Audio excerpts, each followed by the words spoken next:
Terima kasih untuk Kania Ministry yang memberikan kesempatan kepada saya untuk membagikan kabar baik. Karena Injil adalah kabar baik. Injil adalah jalan kebenaran dan hidup. Kalau kita ada di jalan kebenaran, di jalan Injil itu sendiri ada kehidupan. Dan kalau ada kehidupan, ada kesembuhan, ada berkat melimpah, ada damai sejahtera, dan ada sukacita. Mari kita berdoa dulu supaya kita kembali mengarahkan pikiran kita untuk ditundukkan oleh kuasa Roh Kudus, sehingga kita bisa menangkap apa yang Tuhan mau untuk kita mengalami pemulihan, kesembuhan, dan terobosan.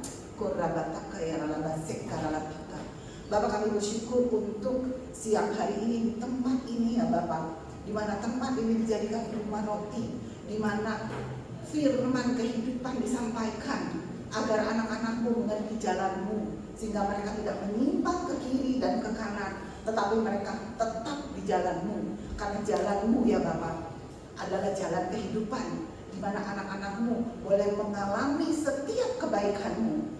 Oleh sebab itu kami bersyukur Bapak, biar pengurapanmu ada atas setiap kami, baik hambamu yang menyampaikan kebenaran firman, biar hikmat dan perkataanmu yang boleh mengalir. Dan juga biar pengurapanmu menguasai anak-anakmu di tempat ini ya Bapak, sehingga mereka ya Bapak mendapatkan pengertian yang membawa pemulihan dalam kehidupan mereka. Kami berkati pasukan malaikatmu menjadi tembok api di tempat ini ya Bapak, sehingga tidak ada satupun firman yang bisa dicuri, tetapi semuanya firman-firman ini menjadi benih yang membawa pemulihan.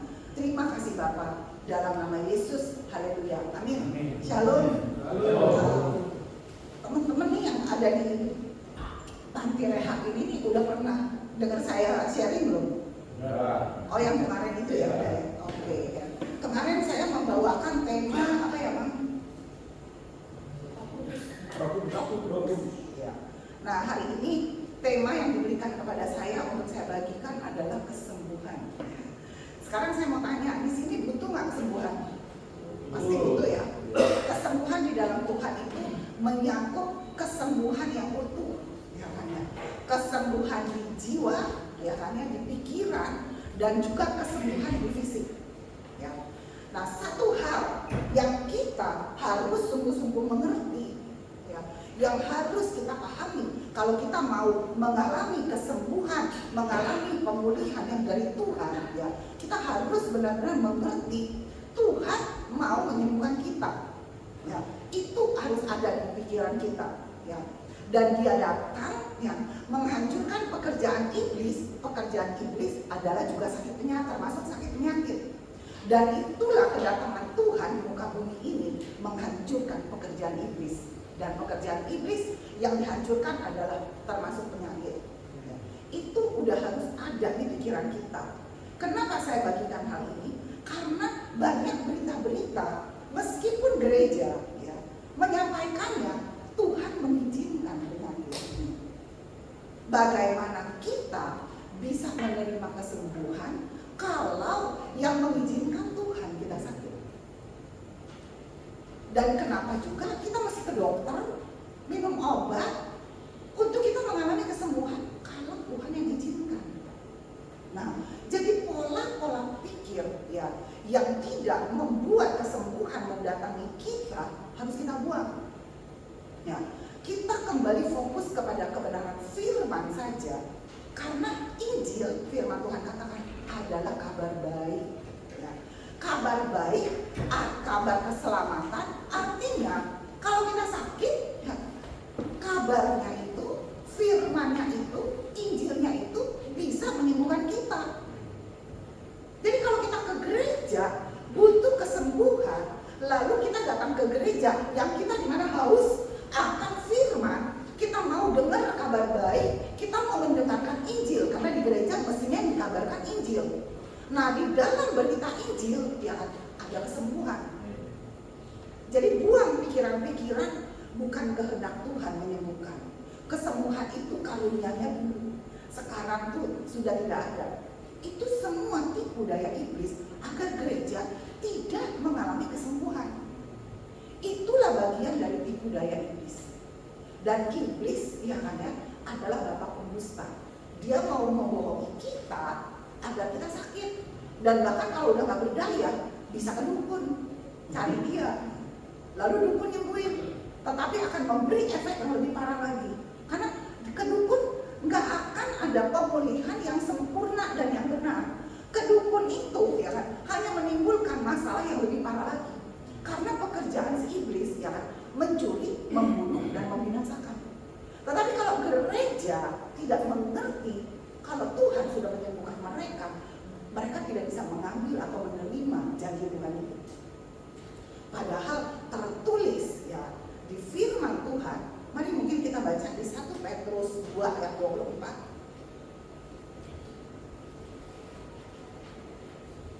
1 Petrus 2 ayat 24.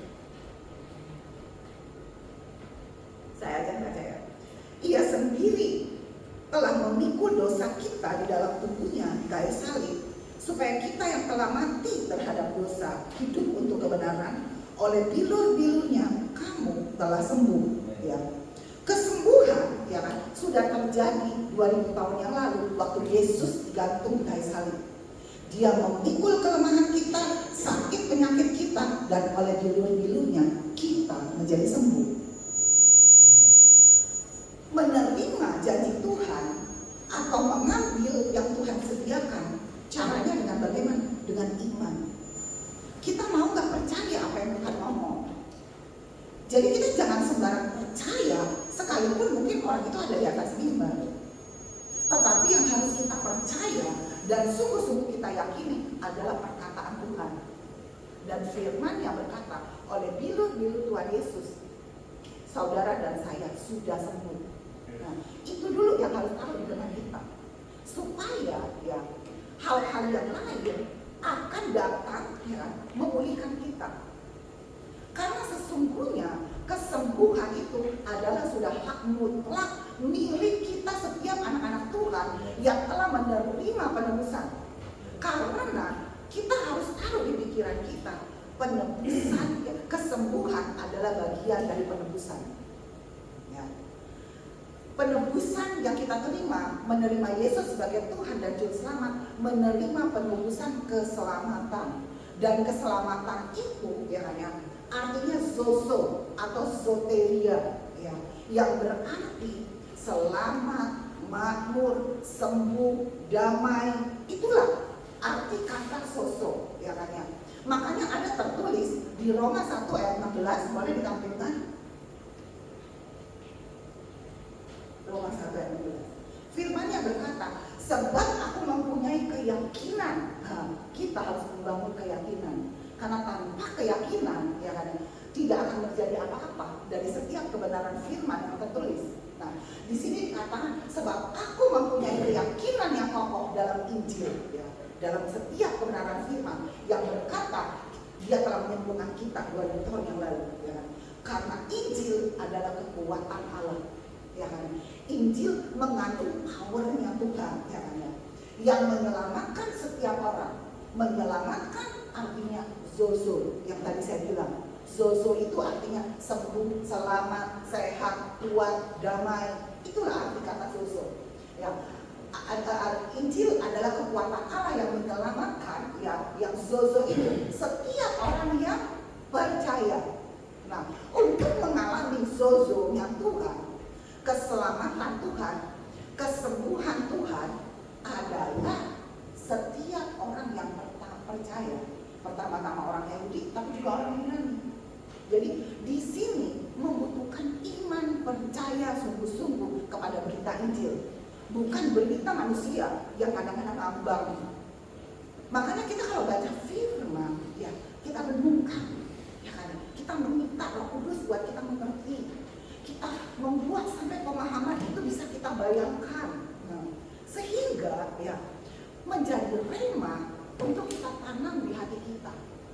Hati kita adalah bagian dari subconscious kita ya kan? Karena begitu masuk di hati, masuk di subconscious kita, itulah yang akan menjadi jati diri kita. Dan begitu itu menjadi jati diri, di mana kita yakin akan kesembuhan yang Tuhan berikan, kesembuhan terwujud ya. Firman ini adalah kekuatannya Allah. Kasih Tuhan terletak di mana sih saudara-saudara?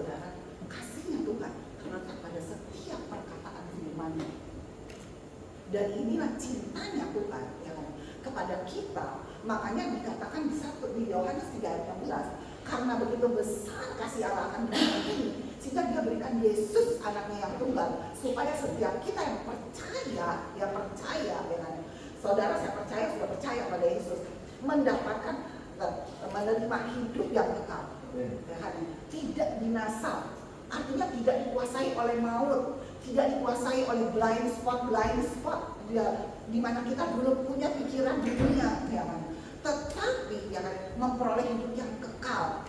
Hidup kekal itu artinya kita memiliki pemulihan hubungan dengan Tuhan, karena hanya Roh Kudus yang bisa membuat kita mengerti dan yakin. Jadi kekristenan tanpa hubungan dengan Tuhan, tanpa kita minta diajar oleh Tuhan dan Roh Kudus, tidak akan pernah menjadi anak-anak Tuhan yang memiliki rema ya. Jadi ini pun harus menjadi dasar kita untuk kita bisa mengalami yang namanya kesembuhan yang Tuhan sudah sediakan. Saya dulu sakit, saya mungkin baru sempat pernah cerita ya. Saya sakit tuh nggak bisa sembuh. Ke dokter, udah masuk rumah sakit yang paling mahal, ya kan? Kelas yang paling mahal, ya kan? Makanya uang itu bukan segala-galanya. Punya uang, kita masuk rumah sakit paling mewah, paling mahal. Kalau udah sakit, gak enak. Dan suatu hari saya seperti disadarkan, sudah tidak ada jalan, masih ada jalan, yaitu Yesus. Dan disitulah awal pertobatan saya mencari Tuhan sungguh-sungguh. Dan saya mulai membangun yang namanya hubungan dengan Tuhan.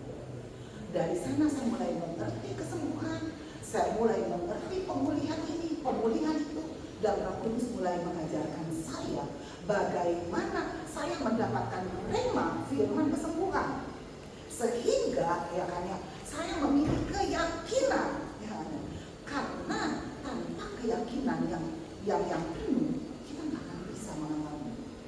Nah sekali lagi hubungan dengan Tuhan sangat penting ya, karena firman-Nya berkata ini, aku mau mengajarkan jalan-jalan kehidupan kepada anak-anakku, kata Mazmur. Jalan kehidupan artinya pemulihan, sembuh, sehat, diberkati, damai sejahtera, sukacita. Hidup, jangan kita hidup di dalam Tuhan, tetapi ya kita hidupnya tidak membangun hubungan, tidak tahu jalan-jalan Tuhan, sehingga kita sengsara. Makanya jualan narkoba aja deh biar cepat dapat duit, ya kan? Kita pakai ini aja deh supaya kita damai. Di narkoba ya kan ya, itu tuh yang namanya kesenangan tuh hanya kesenangan sekejap. Nanti begitu sadar ya kan, stresnya lebih dalam. Saya bisa ngomong, saya pernah dulu misalnya, dan saya sakit juga akibatnya ya kan. Setiap kali saya minum ya kan, wah kayaknya gitu kan, kayaknya butak semua masalah ya kan, rumah tangga kacau, segala macam semuanya tuh nggak peduli, pokoknya kayaknya happy gitu kan, seolah-olah. Tapi itu adalah bagian dari budaya Inggris. Kenapa saya bisa bilang sesudah obatnya habis ya hilang ini, saya mau mencari lagi dan pikiran buat bukan terselesaikan, tambah parah, dan semakin parah kita makin cari yang lebih lagi ya.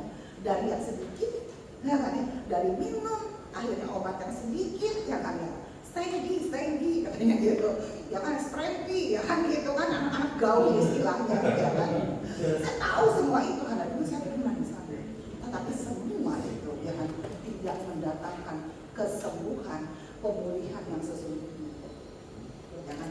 Kesembuhan hanya datang dari Yesus.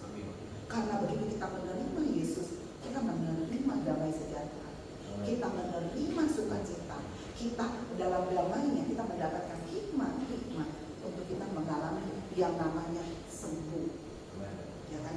Sembuh dari Tuhan ya kan, bukan hanya kesembuhan fisik, tetapi saya mau tekankan di sini kesembuhan yang dari Tuhan termasuk kesembuhan fisik ya kan ya. Nah di sini Yesus sudah menjadi role model, dia memberikan firman ini kepada kita biar kita tahu kesembuhan itu dari Tuhan, karena semua yang baik datangnya dari Tuhan, tapi semua yang buruk datangnya dari iblis. Kita udah harus tahu di sini, sehingga itu sudah menjadi patokan. Hal yang buruk kita udah ini setan mau apa? Saya nggak mau, saya tolak. Kalau yang baik kita terima, nggak ada yang abu-abu. Supaya kita menjadi radikal, karena tanpa radikal kita nggak bisa menerima janji Tuhan. Firman-Nya bilang orang yang bimbang tidak akan mendapatkan apa-apa. Nah jadi kita harus membuat ya kan, kehidupan pemahaman akan firman Tuhan kita secara radikal. Karena ayatnya berkata umatku binasa karena tidak punya pengetahuan yang benar, ya kan? Cuma punya pengetahuan yang abu-abu. Padahal apa pun yang kita butuhkan Tuhan sudah sediakan, tersedia. Kita tinggal menerima, mengambil, mencari tahu kuncinya apa. Ya, kuncinya pertobatan kah? Kuncinya merubah pola pikir kah? Ya kan? Dan di dalam firman, kalau kita terhubung dengan Tuhan, Roh Kudus terus mengajar kita, terus mengajar kita, terus mengajar kita. Karena kalau saya tidak mengerti kesembuhan datangnya dari Tuhan, dan saya bisa sembuh oleh biru-biru Tuhan Yesus, kalau saya tidak menanamkan iman keyakinan saya di sana, saya hari ini mungkin belum pulang ke rumah Bapak. Saya hari ini mungkin masih terbaring di rumah sakit. Tapi puji nama Tuhan, ya, saya berbicara tentang kesembuhan karena saya menghidupi kesembuhan. Saya hidup tanpa obat. Karena saya jadikan Yesus yang obat yang paling manjur, yaitu firman. Dan waktu kita yang fokus dan menjadikan Yesus segala-galanya, menjadikan Yesus obat yang segala obat, obat Yesus firman itu bekerja. Ya, karena saya membuktikan hari ini saya sehat benar. Saya sakit waktu saya umur 30 tahun, ya, kurang lebih, ya 30 tahun, tahun 90. Ya, 30 tahun yang lalu, 29 tahun. Sekarang usia saya 61 tahun, ya, saya mengalami tubuh yang benar-benar segar, sehat, dan saya bisa melayani kemana aja. Saya bisa tumbuh kembang, saya bisa naik kemana aja, ya kan? Dan memiliki tubuh yang sehat itu adalah anugerah, dan itu adalah berkat. Dan berkat kesembuhan itu sudah tersedia, bukan buat saya aja, ya kan? Buat saudara juga. Bagian kita, mari kita mempelajari kebenaran firman apa yang harus kita terima, ya, harus kita bangun iman, karena kan percaya kuncinya, ya. Dan disitulah terobosan demi terobosan akan terjadi.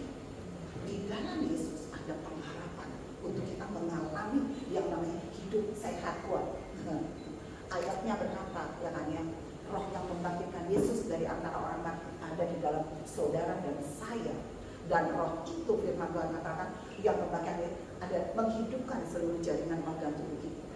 Saya membaca itu, saya renungkan baik-baik. Tuhan terima kasih, pribadimu ada di dalam aku. Roh yang membangkitkan Yesus ada di dalam aku. Roh itu menghidupkan seluruh jaringan organ tubuhku. Dan saya mulai membayangkan, saya mulai merasakan ada kehidupannya Tuhan yang terus membuat hidup, membuat regenerasi sel di seluruh jaringan tubuh saya. Ya kan?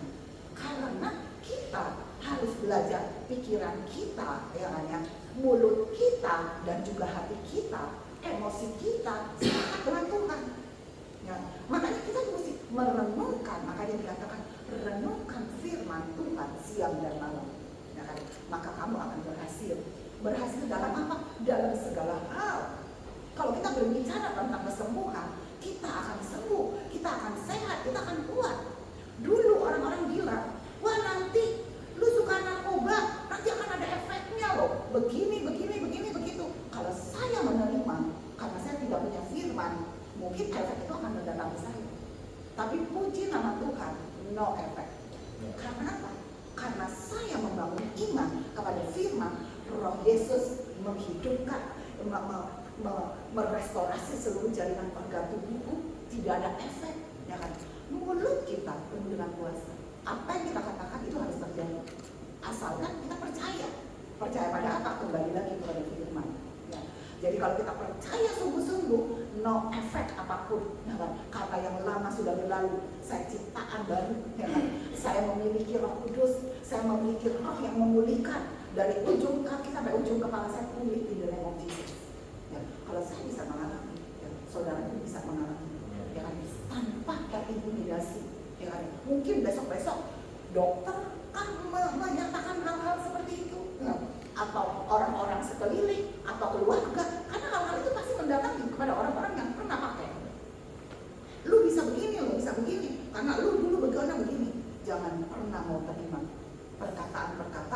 dari dunia, ya. Tetapi terima perkataan firman supaya ya kan saudara mengalami yang namanya anugerah Tuhan, ya kan. Anugerah Tuhan adalah kesembuhan yang sudah tersedia. Nah, kita baca lagi ayat yang lainnya untuk kita diteguhkan kalau Tuhan itu adalah Tuhan penyembuh. Supaya bukan kata saya saja, ya kan. Nah, kita baca di Matius 8 ayat 14 sampai 17.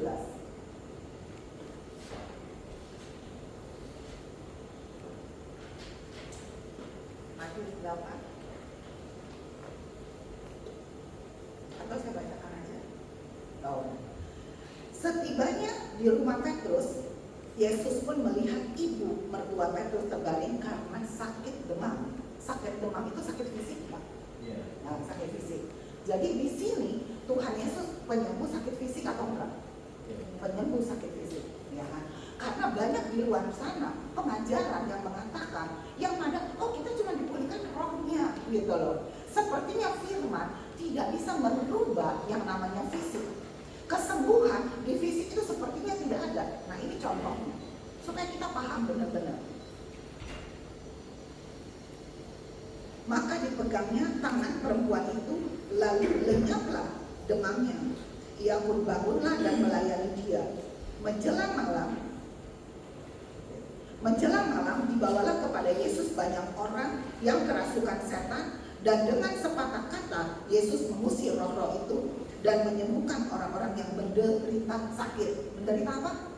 Sakit, ya. Nah, di sini hal itu terjadi supaya genaplah firman yang disampaikan oleh Nabi Yesaya, dialah yang memikul kelemahan kita dan menanggung penyakit kita. Nah, ayat ini harus kita mengerti, kita renungkan, ya, sampai kita benar-benar tahu, ya, kelemahan kita, sakit penyakit kita itu sudah diselesaikan 2000 tahun yang lalu dari sana. Renungkan dan renungkan dan renungkan sampai masuk ke hati, sampai masuk ke alam bawah sadar kita, ya kan. Tuhan, terima kasih. Nah, kelemahanku, sakit penyakitku sudah kau tanggung dari sana. Karena inilah dasar yang harus kita mengerti untuk kita mengalami yang namanya kesembuhan, dan yaitu kesembuhan fisik. Dan saya sudah kasih contoh. Saya mengalami, saudara pun bisa mengalami, ya. Nah, contoh-contoh seperti ini, ya kan, ya, harus kita mengerti, mendalam untuk kita, ya kan, ya, mendapatkan berita-berita dari luar yang tidak mendukung iman kita untuk kita mengalami kesembuhan, ya kan, itu kita bisa menolak. Enggak, aku percaya firman yang berkata seperti ini, ya kan. Mungkin hari ini saudara belum membutuhkan, tetapi mungkin suatu hari waktu saudara sedang mengalami kelemahan, ayat ini akan menjadi bekal buat saudara. Karena di dalam Tuhan janjinya ya dan amin. Bahkan firman-Nya berkata, umur panjang di tangan kanan kita, tangan kiri kita, kekayaan dan kehormatan. Banyak orang kayak gini, aku nggak mau umurnya banyak-banyak. Nanti kan kalau udah tua sakit. Sepertinya, ya kan, ya, tua itu identik dengan penyakit. Dunia mungkin seperti itu. Tetapi kita, kalau kita mau belajar yang namanya firman Tuhan, puji Tuhan saudara hari ini mau belajar, ya, kita menjadi orang yang berbeda. Biarin orang yang sana mengalami kayak gitu, bukan urusan kita, ya kan? Tapi kita yang harus menjadi role model, menunjukkan ini loh firman Tuhan ini benar, ya dan amin.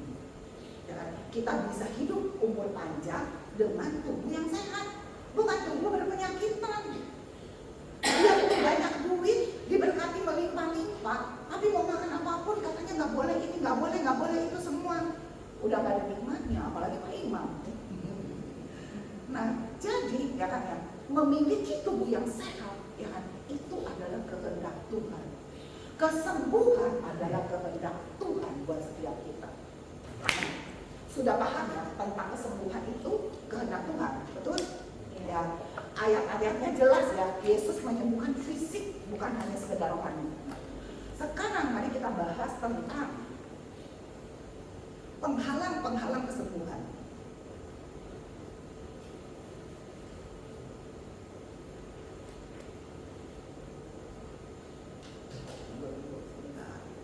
Ya. Hambatan dalam memperoleh kesembuhan yaitu kita baca di Hosea 4 ayat 6.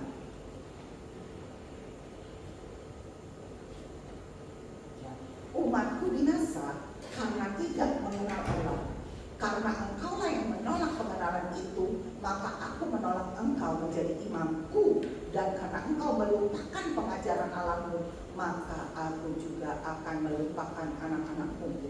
Tapi intinya di sini adalah umatku binasa karena tidak mengenal Allah, ya kan? Tidak mengenal firman, ya kan? Tidak memiliki pengetahuan kebenaran firman Tuhan, ya. Itulah yang menjadi penghambat, sehingga kesembuhan gak bisa datang. Tetapi kalau kita sungguh-sungguh mengerti kehendak Tuhan, aku sembuh, ya. Ada pengharapan di dalam Tuhan untuk aku mengalami kesembuhan. Kita akan menjadi orang yang berbeda, karena kita akan timbul pengharapan, ya, memahami kebenaran. Makanya Yohanes 8 ayat 32 berkata, ya, kebenaran yang kita ketahui, kebenaran itu yang akan memerdekakan. Tadi saya sudah sampaikan kebenaran-kebenaran. Injil adalah kekuatan Allah, Yesus penyembuh, ya. Kelemahan sakit penyakit kita sudah ditanggung di kayu salib, ya. Nah, itu adalah bagian dari pengetahuan, ya kan, ya. Dan kalau saudara sudah mengetahui, di sini dikatakan kamu akan mengetahui kebenaran. Sekarang saya sampaikan firman yang seperti tadi sudah saya sampaikan, minta Roh Kudus memberi pengertian yang lebih dalam. Dan kamu akan mengetahui kebenaran, dan kebenaran itu akan memerdekakan kamu. Memerdekakan artinya menyembuhkan, ya kan? Memerdekakan artinya membuat kita hidup bisa berkelimpahan, ya kan? Karena di dalam Yesus penebusan itu sempurna, ya. Sembuh dari kemiskinan, sembuh dari kekacauan, ya kan? Dipulihkan dalam segala hal.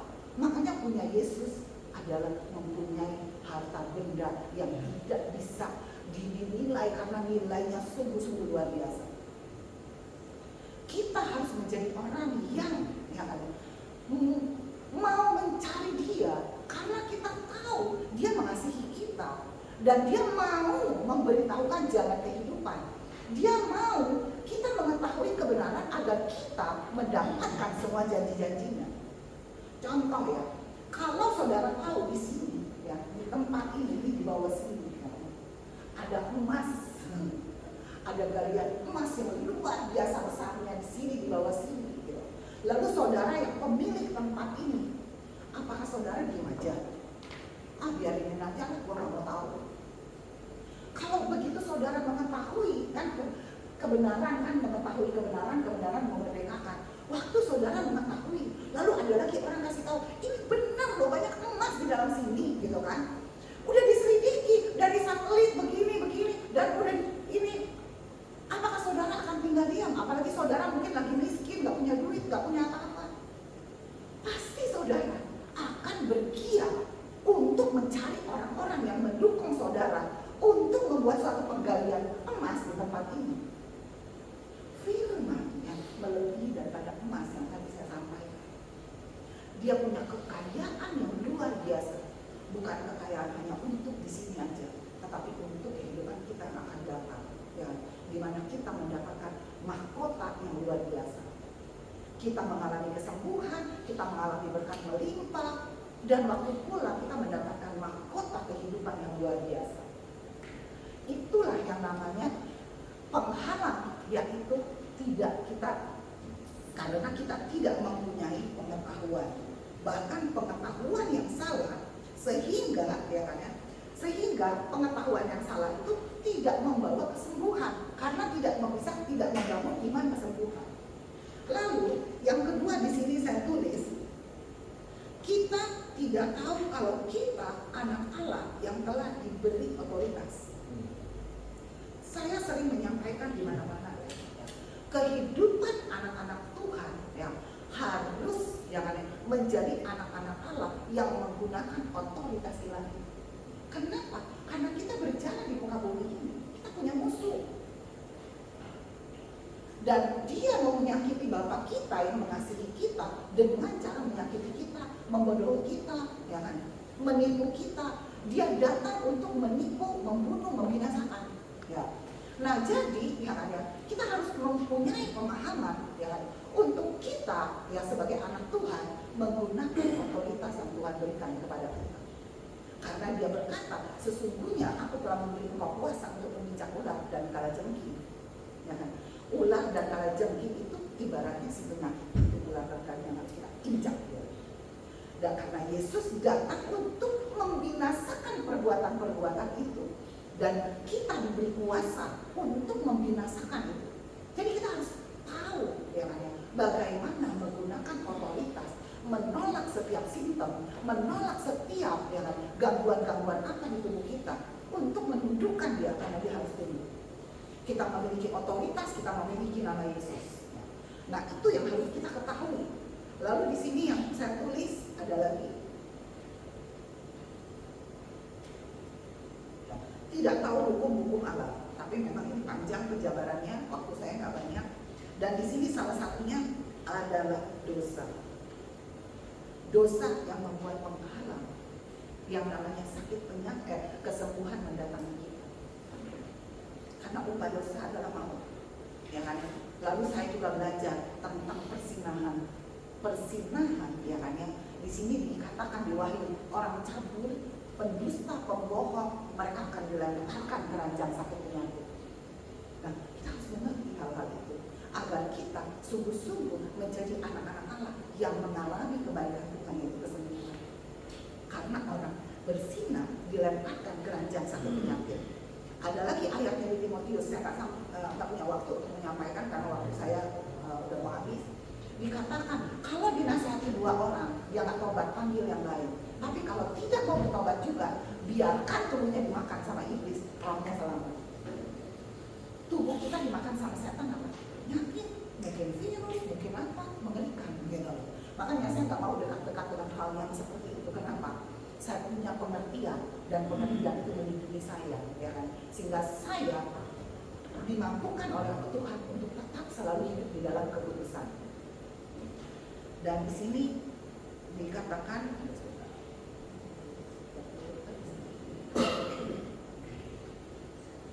lalu ada lagi merasa tidak layak.